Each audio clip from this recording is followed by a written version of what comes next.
अस्सलाम वालेकुम। आज का मेरा टॉपिक है how can we make our child responsible. तो मैं आपसे कुछ प्रैक्टिकल हैबिट्स और रूटीन शेयर करूंगी जो अगर आप अपने बच्चे के साथ स्टार्ट कर दें तो इंशाल्लाह आपका बच्चा रिस्पॉन्सिबल होगा। तो मेरा पहला की पॉइंट है give age appropriate chores. It means कि आपके बच्चे की जो एज है उसकी मुनासबत से अपने बच्चे को जो है वो टास्क असाइन करें। अगर आपका बच्चा बिल्कुल किड है, मतलब 3 to 5 6 ईयर्स में आता है, तो आप उसको बोल सकते हैं कि जान अगर वो अपने टॉयज से प्ले कर रहा है तो यू कैन से के पुट देम बैक। और अगर उसने अपना रूम ऐसे किया हुआ है तो यू कैन से के टाइडी अप योर रूम। इस तरह के छोटे छोटे टास्क जो हम बच्चों को असाइन करते हैं तो हमारे बच्चे रिस्पॉन्सिबल होते हैं। उसके अलावा आप बच्चों को कह सकते हैं कि please make your bed, fold your bedsheets. वो ठीक तरह से बेडशीट नहीं ठीक कर पाएगा, बट अब वो आपके साथ जब इन्वॉल्व होगा, काम करेगा, तो उसमें एक रिस्पॉन्सिबिलिटी की सेंस जो है वो डेवलप होगी। उसके अलावा अगर आपने घर में जो है वो पेट रखा हुआ है तो यू कैन से के मतलब फीड योर पेट। अपने पेट को जो है वो खाना दो या उसको पानी दो। तो ये छोटी छोटी चीजें हैं जो हम अपनी लाइफ में करें तो इंशाल्लाह इससे हमारे बच्चे जो हैं वो रिस्पॉन्सिबल होते हैं।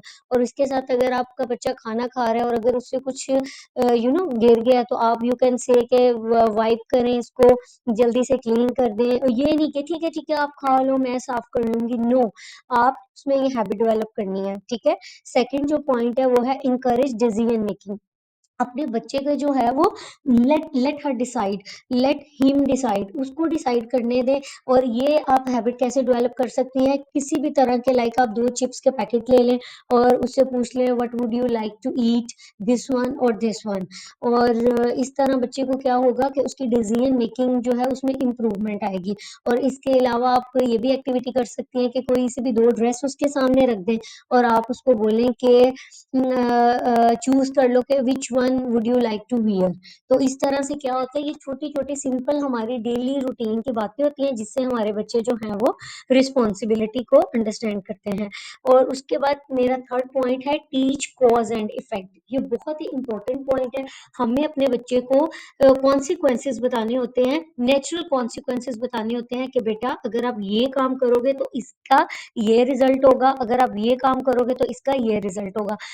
अगर आपका बच्चा होमवर्क नहीं कर रहा तो आप उसको बताएं कि अगर आप आज होमवर्क नहीं करोगे तो कल आपको टीचर से डांट पड़ेगी। तो ये इस तरह से बच्चे को जब हम साथ ही साथ दोनों चीजें बताते हैं ना, कॉज भी और इफेक्ट भी, तो आपका बच्चा जो है वो रिस्पॉन्सिबल होता है। और साथ ही डोंट बी अवेलेबल और don't rush to rescue always. हमेशा बच्चे को रेस्क्यू करने के लिए ना जाए, बल्कि उसको खुद मैनेज करने दें कि उसने अपने आप को इस सिचुएशन से कैसे बाहर निकालना है। नेक्स्ट जो मेरा पॉइंट है दैट इज मॉडल रिस्पॉन्सिबिलिटी। इसमें बच्चा हमारे कहने से ज्यादा जो है वो हमारे एक्शंस को नोट करता है। तो बजाय इसके कि हम बच्चे को जो है वो रोड करवाएं कि आप ऐसे करो, हम बच्चे को वो करके दिखाएं। और ये हम कैसे कर सकते हैं कि आप बच्चे का के साथ कोई प्रॉमिस कीप करें या उसका कोई सीक्रेट कीप करें, या अगर आपसे कोई मिस्टेक हो गया तो आप उसके सामने एडमिट करें और उसको सॉरी करें। बच्चा हमेशा जो है वो इस तरह से लर्न करता है। और अपने बच्चे से एक्सक्यूज भी किया करें, अपनी मिस्टेक्स भी एडमिट किया करें, तो बच्चा इस चीज से लर्न करेगा। छोटे काम है जो हमने अपने बच्चों पे इम्प्लीमेंट करने हैं और इंशाल्लाह हमें रिजल्ट जो है वो नजर आ जाएगा। उससे नेक्स्ट जो मेरा पॉइंट है दैट इज यूज पॉजिटिव री। हमेशा अच्छी अच्छी बातें अपने बच्चों के साथ करें, प्रेज देयर एफर्ट्स, उनके एफर्ट्स की तारीफ करें और रिजल्ट के बारे में ना सोचें। अगर आपका बच्चा स्कूल से आया है और उसने शूज उतार के अपनी जगह पे रखे हैं तो उसको बोलें कि I am proud you remember to put your shoes away. तो इससे क्या होगा कि बच्चे में ये हैबिट डेवलप होगी। और इसी तरह अगर वो कुछ अच्छा करता है तो उसको आप जो है वो गिफ्ट दें ताकि उसकी वो आदत जो है वो पक्की हो जाए। और गिफ्ट्स में कुछ भी हो सकता है, आप उसको स्नैक्स दे सकते हैं, स्टिकर्स दे सकते हैं। और नेक्स्ट मेरा जो पॉइंट है वो है टीच फाइनेंशियल रिस्पॉन्सिबिलिटी। अपने बच्चे को ये रिस्पॉन्सिबिलिटी लाजमी सिखाएं। थोड़ी सी अमाउंट जो है वो गिव हिम और her little amount of money. और फिर उसको बोलें कि जाएं आप जाके जो बाय करना चाहते हैं अपनी पसंद से करें और कुछ पैसे आपने सेव भी करने हैं। तो इस तरह क्या होगा, आप बच्चे को हाथ में पैसे लेने भी आएंगे, खर्च भी करने आएंगे और साथ ही साथ सेव भी करने आएंगे। और सेव करने के लिए आप क्या कर सकते हैं, उसको मनी बॉक्स ला दें कि आपके पास ये इतनी अमाउंट है, इसमें से आपने स्पेंड भी करने हैं, आपने सेव भी करने हैं। तो इंशाल्लाह इससे भी आपके बच्चे में जो है वो फाइनेंशियली रिस्पॉन्सिबिलिटी डेवलप होगी।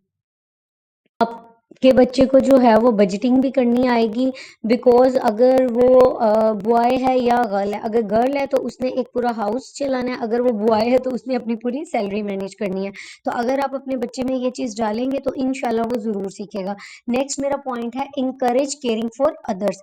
अपने बच्चे को हमेशा एनकरेज करें। अगर उसने सिबलिंग के साथ कुछ अच्छा किया है या उसने अपने पेट को फीड किया है या उसने अपनी दादों या दादों की मेडिसिन का ख्याल रखा है, तो उसको एनकरेज करें कि बेटे आई लाइक योर वे कि आपने अपने ग्रैंड पेरेंट्स को जो है लुक आफ्टर किया, आपने जाके उनकी बॉडी को मसाज किया या आपने जाके उनको मेडिसिन दी।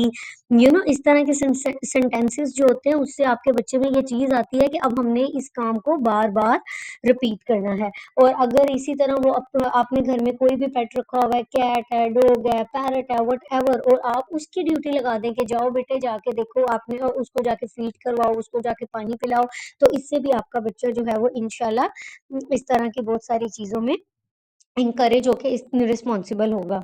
और नेक्स्ट जो मेरा पॉइंट जो बात मैं करना चाहती हूँ वो ये है कि बच्चे को हमेशा इंकरेज करें कि बेटे आपके भाई की या बहन की बर्थडे है, क्या आपने उसको विश की है, क्या आपने उसके लिए कोई बर्थडे प्लान सरप्राइज की है। इस तरह क्या होगा कि एक तो सिबलिंग्स में बच्चों में राइवलरी नहीं होगी और बच्चों में बहुत ज़्यादा मोहब्बत होगी, और दूसरा ये कि वो एक दूसरे के लिए जो अफेक्शनेट होंगे उससे ऑटोमेटिकली उनमें रिस्पॉन्सिबिलिटी की सेंस डेवलप होगी। और उसके बाद आप अपने बच्चों से ये पूछ सकते हैं, जाएं जाके ग्रैंड पेरेंट्स को पूछ के आए क्या उन्होंने दूध पी लिया या उन्होंने अपनी मेडिसिन ले ली या उनको किसी और चीज़ की ज़रूरत तो नहीं है, या उनके साथ जाके जो है वो गॉसिप करके आए। इस तरह भी आपके बच्चे में जो है ना वो एल्डर रिस्पॉन्सिबिलिटी कि किस तरह हमने बड़ों की भी केयर करनी है, अपने सिबलिंग्स की तो करनी है।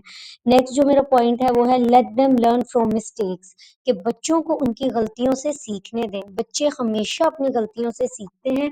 बच्चों को कभी मत किया तुमने ये ठीक नहीं किया, ये ठीक नहीं किया, उनको ऑलवेज प्रेज करें कि आपने ट्राई किया, बट ये आपके मिस्टेक्स हैं, नेक्स्ट टाइम आपने इनको ठीक करना है। एंड मेरा जो लास्ट पॉइंट है वो गोल्डन रूल है जो कि मैं आपसे शेयर करना चाहती हूँ। अब गोल्डन रूल क्या है? Consistency is more important than perfection, कि हमें किसी भी चीज में परफेक्ट नहीं होना चाहिए बल्कि उसमें कंसिस्टेंसी होनी चाहिए, वो चीज खुद ही आ जाती है।